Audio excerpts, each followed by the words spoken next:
respected principal sir, honorable chairperson ma'am, members of the teaching staff, and my dear friends. Today I, Ayush Acharya of Greenhouse, is standing before you to speak in favor of the motion, internal assessment in the school. A school is a place, or for me, a temple of knowledge, which helps in inculcating inquisitiveness, discipline, and the positive way to look at life.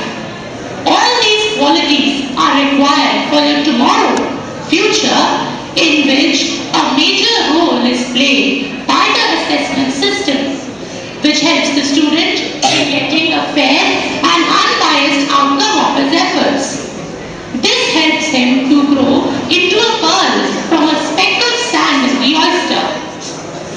The internal assessment system, instituted by Shri Kapil Sibal in 2009, is a revolution in Indian education, where the teacher, who has a direct assessment of each individual student, assigns gradings to him in accordance to his performance in the whole academic year, rather than based on one examination in a year, which could be an aberration.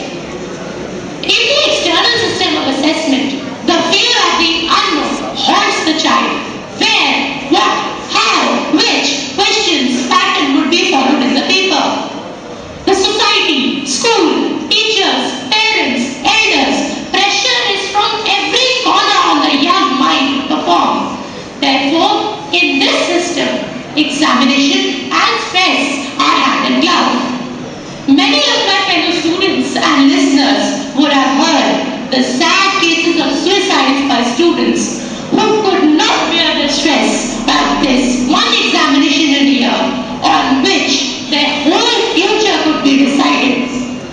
Friends, this scientifically developed new procedure provides the students with ample opportunities to achieve and put forward his best foot in a due course of time. In this system, the syllabus is less and is clearly defined for each test as per the curriculum taught in the class. In the external system of assessment, the emphasis of the examination is on the ability of the student to cram up the entire book and reproduce it within a matter of, say, 3 hours, without paying any emphasis to the actual knowledge and pattern. Whereas this new system emphasizes on the progressive and continuous gain of knowledge by the student being tested in the same order. The young mind is assessed in numerous ways so that his actual abilities are noticed and suitably rewarded. Therefore, this new system not only